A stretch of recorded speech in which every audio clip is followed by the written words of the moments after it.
فإن مع العسر يسرا إن مع العسر يسرا।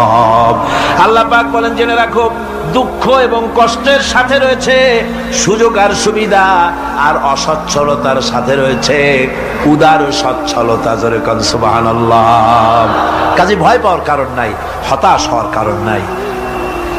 মন আশায় বুক বেঁধে রাখো। গুনাহ করেছো, হতাশ হয়েও না। যুবকদের গুনাহ করা স্বাভাবিক, যাই কিছু করেন না কেন ভয় পাওয়ার কারণ নাই, নিরাশ হওয়ার কোনো দরকার নাই। আল্লাহ পাক ডেকে বলেছেন, কুল ইয়া ইবাদিয়াল্লাযীনা আসরাফু আলা আনফুসিহিম লা তাকনাতু মির রাহমাতিল্লাহ। আরে আমার আল্লাহর মতো এত ভালো আর কেউ আছে? এত দরদ আর কারো আছে? আমার আল্লাহ বলেন, ও নবী আপনি শুনায় নেন, হে আল্লাহর বান্দারা, তোমরা যারা নিজেদের উপরে বাড়াবাড়ি করেছো, নিজেদের উপরে জুলুম করেছো, অত্যাচার করেছো, আমি আল্লাহর রহমত থেকে নিরাশ হয়ে যেও না। মানুষ যদি অপরাধ করে, বাপের সাথে অপরাধ করেছে, মায়ের সাথে অপরাধ করেছে, মা বাবা সন্তানের চাইতে এত বড় কল্যাণকামী তো আর কেউ নাই, কিন্তু মা বাবা কোনোদিন বলে না আয় আমার ছেলে তোরে মাফ করে দেই, এরকম বলে নাকি?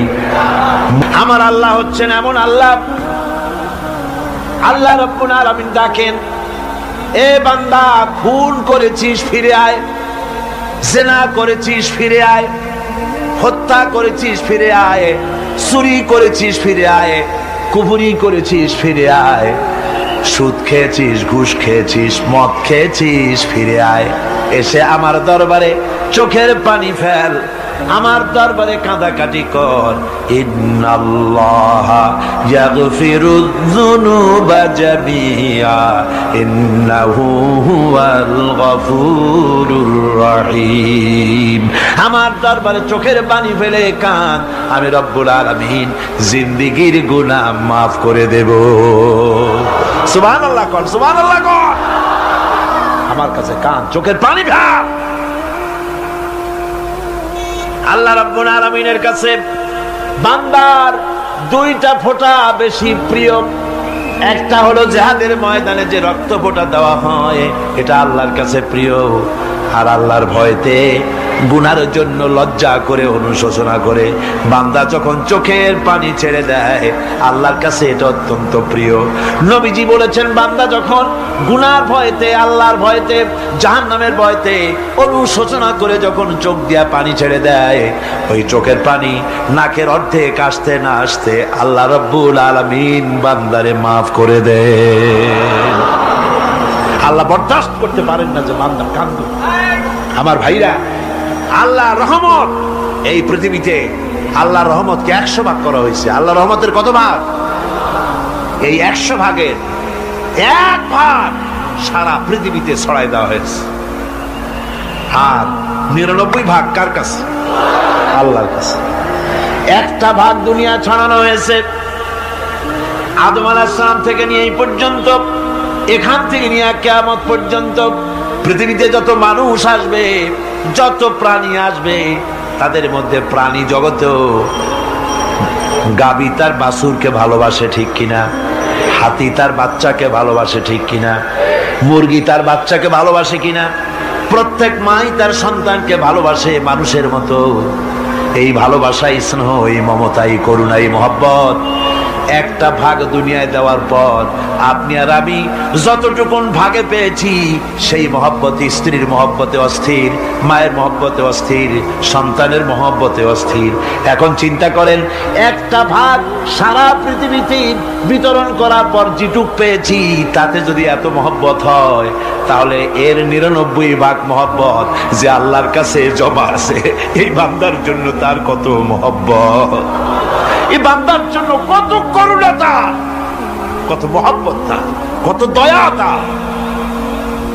এজন্য আল্লাহ রাব্বুল আলামিন বলেছেন, ইবাদি আন্নী আনাল গফুরুর রহিম। ও আমার নবী, সুসংবাদ দিয়ে দাও, বান্দাদেরকে শোনায় দাও যে আমি আল্লাহ তাআলা ক্ষমাশীল আর দয়াবান। হুজুর কাঁদতেছিলেন। হযরত ওমর রাদিয়াল্লাহু তাআলা আনহু এসে দেখেন হুজুর একা কাঁদতেছে। হুজুর জিজ্ঞেস করছেন, হযরত ওমর জিজ্ঞেস করলেন, হুজুর আপনি কাঁদেন কেন? জিবরাইল এসে আমাকে বললেন, আল্লাহ পাক বলেছেন, হে আমার নবী, ইসলামের ভিতরে থেকে যে সমস্ত মানুষগুলো ইসলামের ভিতরে থেকে চুল আর দাড়ি পাকায় দিছে, কিয়ামতের দিন এই লোকগুলারে আমি শাস্তি দিতে আমার শরম হবে। হযরত ওমর বলেন, হুজুর উম্মতের জন্য কত বড় খোশ খবর এটা, আর আপনি কাঁদতেছেন। হুজুর বলেন, ওমর তুমি জানো না আমার কান্নার কারণ ভিন্ন। আমার কান্নার কারণ হলো যে আল্লাহ রাব্বুল আলামিন কিয়ামতের দিন দাড়ি চুল পাকা বান্দারে শাস্তি দিতে শরম করবেন। সেই দাড়ি চুল পাকা বান্দাগুলি আল্লাহর সাথে নাফরমানি করতে শরম করে না। আমি এই লজ্জায় কাঁদতেছি। ভাইরা, হুজুর আল্লাহ পাক বলেন, ও আমার নবী, রাতের আধারে যখন একটা বুড়া আমার দরবারে হাত উঁচু করে, একটা বুড়া মানুষ রাতের আধারে যখন আমার দরবারে হাত উঁচু করে আর যখন বলতে থাকে, রব্বুল আলামিন আমার পেছনের জীবনটা বড় খারাপ করেছি, এমন কোন কাজ জীবনে করি নাই যা তোমার কাছে কিছু দাবি করতে পারি, সব রকমের নাফরমানি করেছি, আজ আমি বুড়া হয়ে গেছি, কামাই করতে পারি না, ছেলে আমাকে চোখে দেখতে পারে না, পুত্রবধূ আমাকে ঘরে জায়গা দেয় না, আমার স্ত্রী আমাকে দেখতে পারে না, রোজগার করতে পারি না, হাঁটতে পারি না, চলতে পারি না, সবার কাছে আমি তিতা হয়ে গেছি, আমি দাঁড়াতে পারি না, কোমরে ব্যথা পাই, হাঁটুতে ব্যথা পাই, চলতে পারি না, কানে শুনতে পাই না, চোখে দেখতে পারি না, আর তোমার কাছে কিছু চাইয়া নেব এমন ভালো কাজও করি নাই। এইভাবে যখন বান্দা কাঁদতে থাকে আমার দরবারে, ও আমার হাবিব আমার রহমতের দরিয়ায় জোশ মেরে যায়, আমার শরম হয় এই বুড়াটারে কেমনে খালি হাতে ফিরাইয়া দেই। সুবহানাল্লাহ, সুবহানাল্লাহ। আমার আল্লাহর এত দয়া, আমার আল্লাহর এত মায়া, এত মহব্বত। আমার আল্লাহ রাব্বুল আলামিন বলেন, وَإِذَا سَأَلَكَ عِبَادِي عَنِّي فَإِنِّي قَرِيبٌ।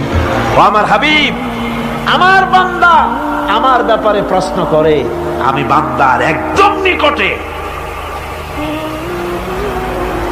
কোরআন শরীফের ভিতরে যত জায়গায় রাসূলকে বলা হয়েছে সুয়ালের কথা, আপনাকে প্রশ্ন করা হয়, আল্লাহ তার জবাব কুল এই কথা বলে জবাব দিয়েছেন। যত জায়গায় সুয়াল এসেছে, যেমন কোরআনে কারীমের মধ্যে আল্লাহ পাক বলেন, ওয়ায়াসআলুনাকা আনিল মাহিদ, মেয়েদের হায়েজ সম্পর্কে জিজ্ঞাসা করা হয়, কুল হিয়া আযা, হে নবী আপনি বলুন। এভাবে করে কুল দিয়ে জবাব দেওয়া হচ্ছে। আবার প্রশ্ন করা হচ্ছে, ওয়ায়াসআলুনাকা আনিল আনফাল, এই গনিমতের মাল সম্পর্কে হুজুর আপনাকে, হে নবী আপনাকে প্রশ্ন করা হয়। আল্লাহ কুল দিয়া জবাব দিলেন, আল্লাহ বলেন আপনি বলেন। ওয়ায়াসআলুনাকা আনিল খামরি ওয়াল মাইসির, আল্লাহ পাক বলেন নবী আপনারে প্রশ্ন করা হয়, কুল ফীহিমা ইসমুন কাবীর, আল্লাহ কুল দিয়া বললেন তুমি বলো। আবার বলা হলো, ওয়ায়াসআলুনাকা আনিল আহিল্লা কুল হিয়া মাওয়াকিতু লিন্নাস, ও নবী আপনাকে প্রশ্ন করা হয় চাঁদের ক্রমবর্ধমান এবং ক্রমহ্রাস, এই যে বাড়ে আর কমে, পূর্ণিমা হয় অমাবস্যা হয়, কেন হয় আপনি বলুন। কুল, আপনি বলেন এটা আমি অক্ত এবং সময়, বছর আর দিন গণনা করার জন্য পৃথিবীবাসীদের জন্য বিনা পয়সায় একটা ক্যালেন্ডার বানাইয়া আকাশে ঝুলাই রেখেছি। এভাবে যত জায়গায় এসেছে আপনাকে প্রশ্ন করা হয়, তত জায়গায় আল্লাহ জবাব দিয়েছেন কুল আপনি বলেন। গোটা কোরআন শরীফের ভিতরে এই একটি মাত্র জায়গা যেখানে বলা হয়েছে আপনাকে প্রশ্ন করা হয়, আল্লাহ এখানে বলতে পারতেন কুল, আপনি বলেন আল্লাহ তোমাদের নিকটবর্তী, এভাবে জবাব হয় নাই। এটা কায়দাটা হলো এই, আল্লাহ বলতেছেন ওয়াইজা সালাকা ইবাদি, ও আমার নবী প্রশ্ন তো আমার বান্দারা আমার ব্যাপারে করেছে, এবার আপনার জবাবের কোনো দরকার নাই, প্রশ্ন আমার ব্যাপারে আমি নিজে জবাব দিয়ে দেই, ফা ইন্নী কারীব। ও বান্দা আমার ব্যাপারে প্রশ্ন করেছিস, জবাব আমি দেই, আমি তোর সবচাইতে বেশি নিকটে। সুবহানাল্লাহ, কত নিকটে? وَنَحْنُ أَقْرَبُ إِلَيْهِ مِنْ حَبْلِ الْوَرِيدِ। তোর যে রগ, এই শাহরগের চাইতেও আমি তোর বেশি কাছে। সুবহানাল্লাহ, আমারে ডাক, আমারে ডাক। দিল থেকে যে কথা বেরোয় তা প্রভাব বিস্তার করে, ডানা নাই কিন্তু ওড়ার ক্ষমতা রাখে। মনের কথাই ভিন্ন, মন থেকে, দিল থেকে, কলিজা থেকে, অন্তরের গভীর কন্দর থেকে মুহাব্বতের সাথে কেউ যদি একবার বলে আল্লাহ, বলেন আল্লাহ, আল্লাহ, আল্লাহ, আল্লাহ রাব্বুল আলামিন বলেন অন্তরের অন্তঃস্থল থেকে একটি বার যদি বান্দা বলেন আল্লাহ, আল্লাহ বলেন 70 বার সাড়া দিয়া জিজ্ঞেস করি, বান্দা কি চাও, আমি তোমার কাছে আছি। সুবহানাল্লাহ, আমি তোর একদম কাছে, কি চাস বল, বল আমার কাছে। এমন দয়াবান, এমন মেহেরবান, এমন আল্লাহ আমাদের, সে আল্লাহ রাব্বুল আলামিন তিনি বলছেন وَقَالَ رَبُّكُمْ ادْعُونِي أَسْتَجِبْ لَكُمْ। তোমাদের রব বলেছেন আমারে ডাকো, আমি আল্লাহ ডাকের সাড়া দিয়া দেব। সুবহানাল্লাহ, কারে ডাকতে হবে, কারে ডাকতে হবে? এই বিশাল জনসমুদ্র একযোগে চিল্লা কোন কারে ডাকতে হবে? কোন পীর সাহেবকে নয়, আল্লাহর কসম কোন খাজা বাবাকে নয়, ডাকতে হবে কারে? চিল্লা এখন কারে? ওয়াকালা রাব্বুকুম উদউনি, তোমার রব তোমাকে বলতেছে আমারে ডাকো, আস্তাজিব লাকুম, আমারে ডাকবে আমি সাড়া দিয়ে দেব। সুবহানাল্লাহ, আল্লাহকে ডাকেন, কি চাই আপনার বলেন, কি চাই? আল্লাহর কাছে চান, আল্লাহ দিয়ে দিবে। দেওয়ার জায়গা আল্লাহর কাছে চাইবেন, আল্লাহ দিবেন। দেওয়ার জায়গা, চাওয়ার জায়গা হলো সেজদায় পড়ে যাবেন।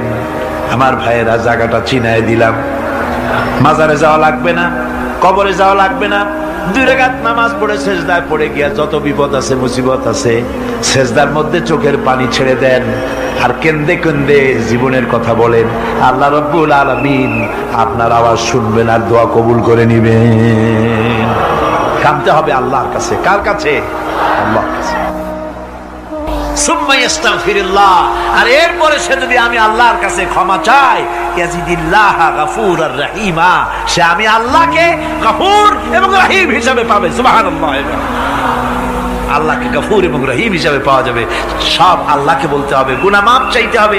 এই জন্য হুজুর সাল্লাল্লাহু আলাইহি ওয়াসাল্লাম দৈনিক 100 বার তওবা করতেন। কোন হাদিসে আছে 70 বার, কোন হাদিসে আছে 100 বার তওবা করতেন।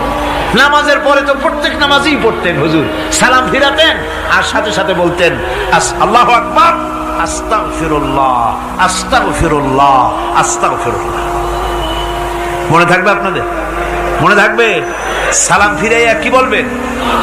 না, সালাম ফিরাবার সাথে সাথে বলবেন আল্লাহু আকবার, তারপরে পড়বেন আস্তাগফিরুল্লাহ, আস্তাগফিরুল্লাহ, আস্তাগফিরুল্লাহ। তওবা পড়বেন, আল্লাহর কাছে সবসময় গুনাহ মাফ চাইতে থাকবেন, বিনীত থাকবেন। আল্লাহকে পাওয়া যাবে, তাকে রহিম হিসাবে পাওয়া যাবে।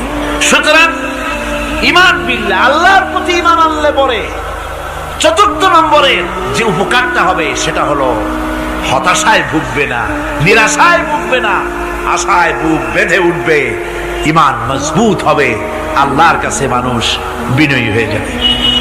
এবার 5 নম্বরের উপকার আমি বলছিলাম, ঈমান বিল্লাহ, আল্লাহর প্রতি ঈমান আনলে পরে অসংখ্য উপকার হয়।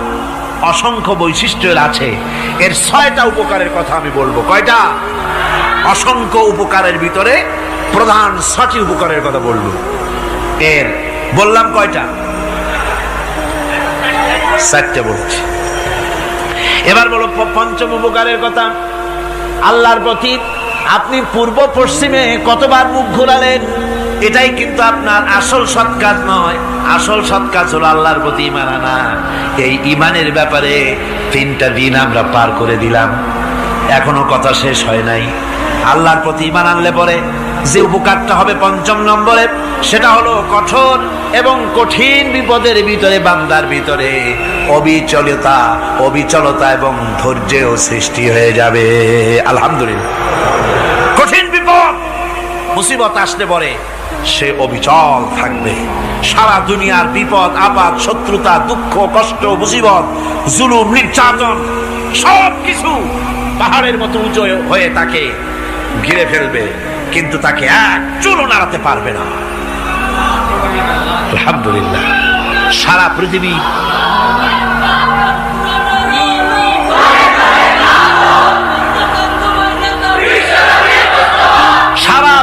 একদিকে আর সে একা একদিকে থাকবে।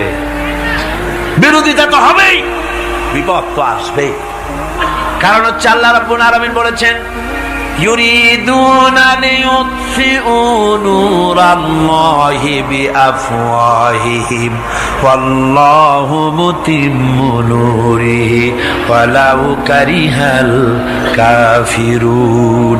ওরা চায় মুখের ফু দিয়ে আমার আলোকে নিভিয়ে দেবে, কিন্তু আমি আমার আলোকে পূর্ণতা দান করব। তাতে কাফের বেঈমানদের কলজায় যত জ্বালা যন্ত্রণা হোক, আমার দিন কেউ মিটাই দিতে পারবে না। সুবহানাল্লাহ। সুতরাং বিপদে অবিচলতা আসবে, সে অটল হবে, মজবুত হবে। কোরআনে কারীম বলতেছে, ওয়া কাযালিকা জাআলনা লিকুল্লি নাবিয়্যিন আদুওয়াম মিনাল মুজরিমিন। এই পৃথিবীতে এমনি করে আমি সকল নবীদের শত্রু বানিয়েছি, সব পাপিষ্ঠ অপরাধীদেরকে। নবীদের সাথে বিরোধিতা করেছে কারা? পাপিষ্ঠরা, অপরাধীরা। আজও খুঁজে দেখে, আজও ইসলামী আন্দোলনের বিরোধিতা যারা করে সবগুলি কি? পাপিষ্ঠ। সত্য কি রাখ? ইসলামী আন্দোলনের বিরোধিতা যারা করে হিসাব করে, চোখ দিয়ে তাকায় দেখেন, খুঁজে দেখেন তাদের নামগুলি। মদখোর, জিনাকার, বদমাশ, চোর, হাইজাকার, বেনামাজি, লুটেরা, মিথ্যাবাদী, সবচাইতে সমাজের নিকৃষ্ট লোকগুলি ইসলামের বিরুদ্ধে।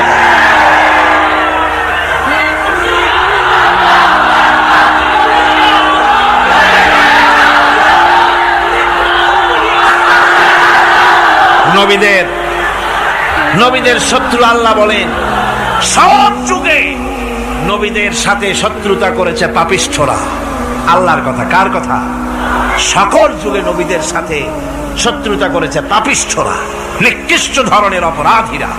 সুতরাং নবী রাসূলদের অবস্থা যখন এই, তখন দ্বীনের দাওয়াত যারাই দেবে তাদের কিসমত এরকম হবেই। এই বাধার মোকাবেলা তাদেরও করতে হবে। এই যে বাধাটা আসে, এই যে মারে, অপরাধ কি? এই যে তারা চোর বা ডাকাত যাদের মারা হয়। আল্লাহ রাব্বুল আলামিন বলেন অপরাধ হলো, ওয়ামা নাকামু মিনহুম ইল্লা আইয়ুমিনু বিল্লাহিল আজিজিল হামিদ। অপরাধ হচ্ছে ঈমানদার লোকদের উপরে নির্যাতন চালিয়েছে, অন্য কোনো কারণে নয়। কারণ একটাই, তারা আল্লাহর জমিনে আল্লাহর দ্বীন প্রতিষ্ঠা করতে চেয়েছে, আর কোনো অপরাধ না। জমিন আল্লাহর, জমিন কার? এই বিশাল জনসমুদ্র গর্জে উঠুন একযোগে, বলুন জমিন কার? আইন চলবে কার? এখানেই সংঘর্ষ বেঁধেছে আবহমান কাল ধরে। মানুষ অত্যাচারিত হয়েছে, সাহাবায়ে কেরাম অত্যাচারিত হয়েছেন, বুখারী শরীফের হাদিসে এসেছে রাসূল করিম সাল্লাল্লাহু আলাইহি ওয়াসাল্লামের কাছে হযরতে খাব্বাব গিয়ে উপস্থিত হয়েছিলেন। হযরতে খাব্বাব বলেন, হাদিসটা এভাবে লেখা হয়েছে বুখারীতে, ওয়ান খাব্বাব বিন আল-আরিদ রাদিয়াল্লাহু তাআলা আনহু قال شكونا إلى رسول الله صلى الله عليه وسلم وهو متوسد بردة له في ظل الكعبة। রাসূলুল্লাহর কাছে গেলাম, কাবা শরীফের কাছে গিয়ে দেখি নবীজি একটা চাদর গায়ে দিয়ে তিনি আরাম ফরমাচ্ছিলেন কাবা শরীফের ছায়ায়। সেখানে গিয়ে বললাম, আলা তাস্তানসিরু লানা আলা তাদউ লানা ইয়া রাসূলুল্লাহ, হে আল্লাহর রাসূল, আপনি কি আমাদের জন্য আল্লাহর কাছে দোয়া চাইবেন না? আপনি কি আল্লাহর কাছে আমাদের জন্য সাহায্য চাইবেন না? আমাদের লোকগুলিকে, মুসলমানগুলিকে মারতে মারতে তো শেষ করে ফেলে দিল। তারা আমাদের সুমাইয়াকে মারলো, আমাদের খাব্বাবকে উটের সাথে পায়ের দড়ি লাগায় টানলো, আমাদের খোবায়েবকে তারা আগুনের উপরে চিৎ করে শোয়ায় রাখলো, না খায় রাখতেছে, মারতেছে, কষ্টে তো শেষ হয়ে গেলাম। হুজুর, আপনি কি আমাদের জন্য দোয়া করবেন না? হাদিস শরীফে এসেছে, নবীজি উঠে বসলেন সোজা হয়ে। নবীজি বলেন, ও আমার সাহাবী, ও খাব্বাব, শোনো, তোমাদের আগে এই পৃথিবীতে যারা দ্বীনের দাওয়াত দিতে এসেছিলেন তাদেরকে সমকালীন রাষ্ট্রশক্তি, সমাজ শক্তি তাদেরকে ধরত। ফায়ুখাজুর রাজুলো, তাদেরকে তারা ধরত। ফায়ুহফারু লাহু ফিল আরদ, আর তার জন্য জমিনের ভিতরে কবর বানাইতো। ওই কবর ফায়ুজালু ফিহা, ওই কবরের ভিতরে তাকে কোমর পর্যন্ত গেড়ে দিত। সুম্মা ইউতা বিল মানশার, এরপরে করাত আনতো। ফায়ুদাউ আলা রাসিহি, খণ্ডিত করে ফেলে দিত। মা ইয়াসুদ্দুহু যালিকা আন দীনিহি, ও আমার খাব্বাব, এত কষ্ট দেওয়ার পরেও সেই যুগের কোন মুসলমানকে, দ্বীনের দায়ীদেরকে আল্লাহর দ্বীন থেকে এক চুলো তারা সরাই দিতে পারে নাই, এক চুলো সরাতে পারে নাই। ওয়াল্লাহি, ও খাব্বাব, আমি আমার আল্লাহর নামে কসম করে বলছি, লা ইউতাম্মান্নাল্লাহু হাযাল আমরা হাত্তা ইয়াসিরা আর-রাকিবু মিন সানা ইলা হাযরামাউত। আমি কসম করে বলি, আল্লাহ রাব্বুল আলামিনের এই সানা থেকে হাযরামাউত পর্যন্ত লোকেরা যাতায়াত করবে, সুন্দরী রমণীরা গমন করবে, সদাগরেরা যাতায়াত করবে, টাকা নিয়া পয়সা নিয়া যাতায়াত করবে। তাদের মনের মধ্যে লুটের ভয়, টাকার ভয়, চুরির ভয়, ডাকাতির ভয়, জেনার ভয়, হত্যার ভয়, ধর্ষণের ভয়, কোনো ভয় থাকবে না। লা ইয়াখাফু ইল্লাল্লাহ, আল্লাহ ছাড়া কোনো ভয় থাকবে না। এমন একটা সমাজ, এমন একটা সময় আসবে। ওয়ালাকিন্নাকুম তাস্তাজিলুন, অথচ খুব তাড়াহুড়ো তোমরা করতেছো। তাড়াহুড়ো করো না, সময় আসবে ইনশাআল্লাহ। আমার ভাইয়েরা, আমার বন্ধুগণ, কঠিন বিপদে অবিচলতা এবং ধৈর্যের দৃষ্টান্ত রেখে গেছেন আম্বিয়া আলাইহিমুস সালাম। সুবহানাল্লাহ। কঠিন বিপদে অবিচলতা, দৃঢ়তা, ধৈর্য কারে বলে, তার দৃষ্টান্ত কারা রেখেছেন? আম্বিয়া আলাইহিমুস সালাম। ওনারাই আমাদের আদর্শ, নবীরাই আদর্শ। সাহাবায়ে কেরাম রিদওয়ানুল্লাহ তাআলা আলাইহিম আজমাইন আমাদের আদর্শ।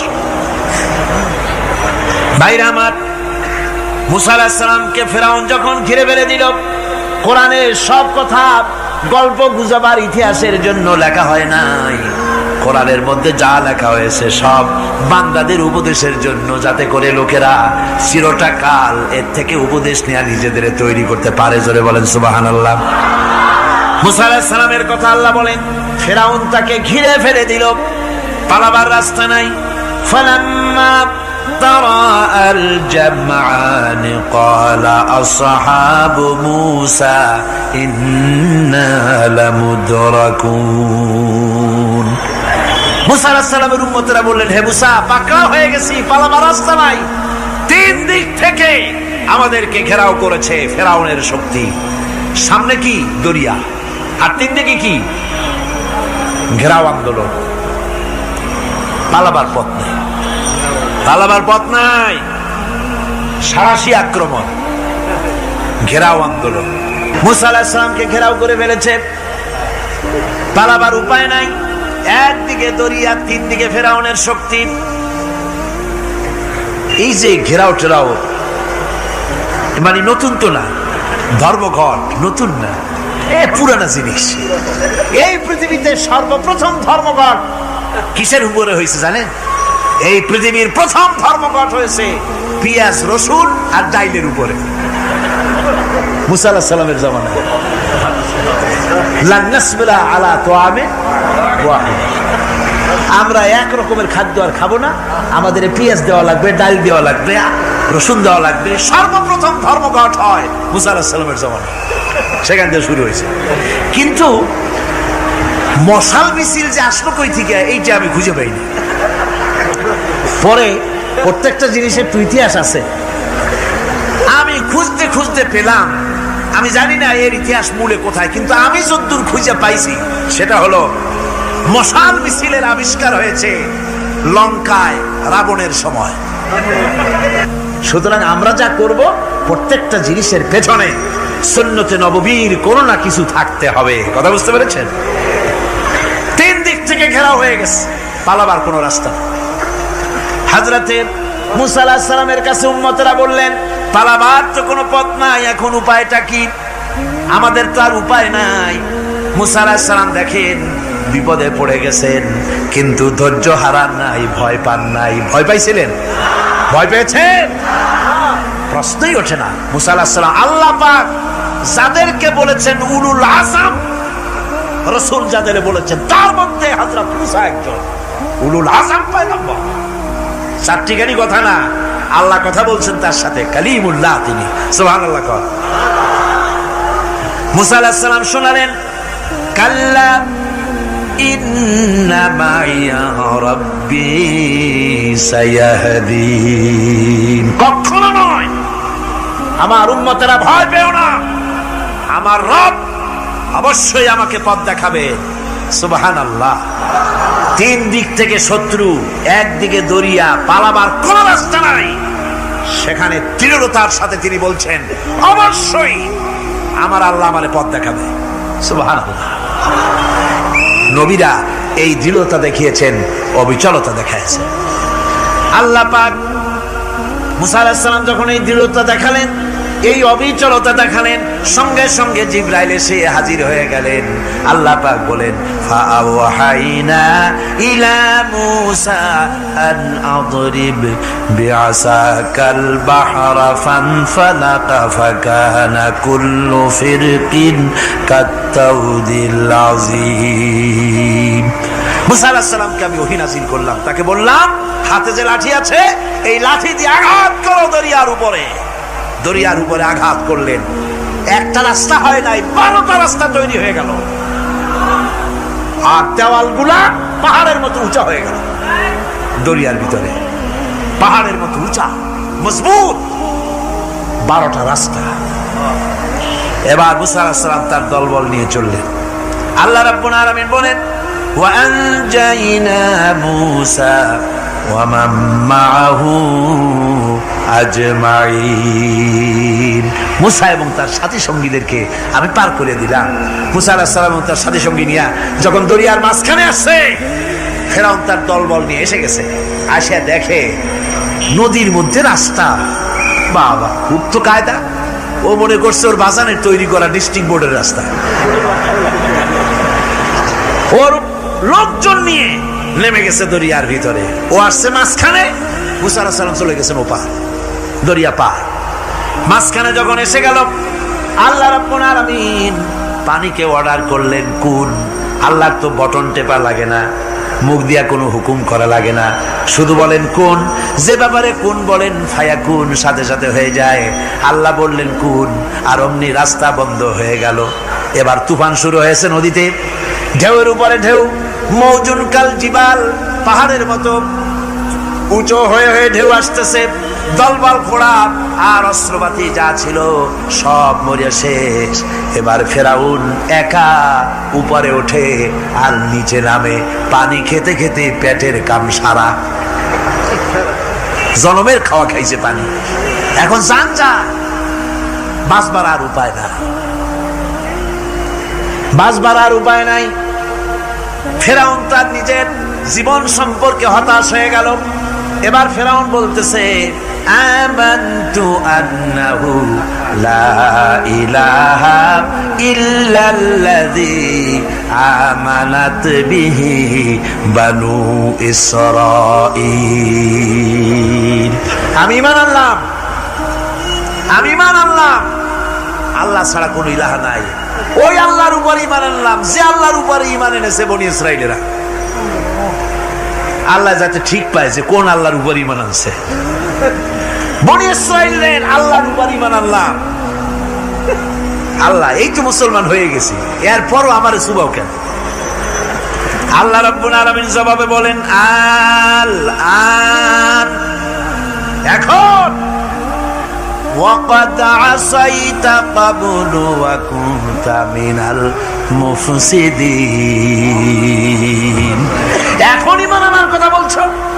তোমাকে আজকে ছেড়ে দেব না, আমি তোমাকে মারব।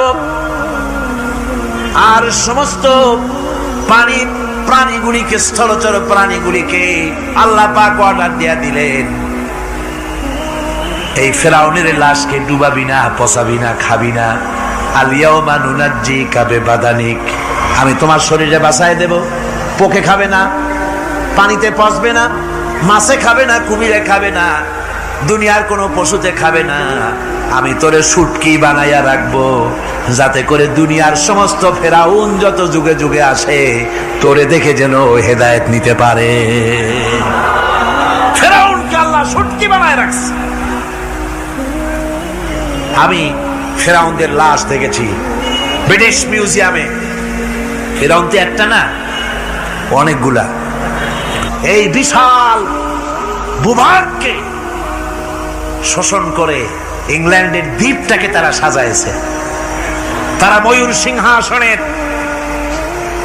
শাহজাহানের ময়ূর সিংহাসনের ময়ূরের বাম চোখে কোহিনূর মণি লাগাইছিলেন। শাহজাহান ময়ূরের ডান চোখে কোহিনূর মণি লাগায় নাই। কোহিনূর মণির অনেক দাম, আমি দেখে এসেছি মণি। এখন সেটা কুইন এলিজাবেথের মুকুটে শোভা পাচ্ছে। সেই মণি এমনি বলে প্রবাদে 7 রাজার ধন 1 মাণিক্য, বলেন এরকম অনেক দাম। শাহজাহান দেখালেন আমি মুসলমান, আমার কাছে এটার দাম নাই, এই জন্য ময়ূরের ডান চোখে লাগালাম না, বাম চোখে লাগাই দিলাম। এইটারে চুরি করছে। তারপরে মিশর থেকে, মিশরের মমি চুরি করেছে, জুতা চুরি করছে, ছাতি চুরি করছে, পিসা চুরি করেছে। বলতেছিলাম যে পৃথিবীতে আল্লাহ রাব্বুল আলামিন নবীরা তাদের চরিত্র দিয়ে বিপদের মোকাবেলা করে, দুনিয়ার সামনে কঠিন বিপদের মোকাবেলা করে অবিচলতা, দৃঢ়তা দেখায় গেছেন যে কেমন করে এই পৃথিবীতে বিপদের সামনে মোকাবেলা করতে হয়। ধৈর্য ধরতে হবে। বিপদ আসবে পাহাড় সমান হয়ে, আপনাকে ধৈর্য ধারণ করতে হবে সেভাবে বুক বেঁধে।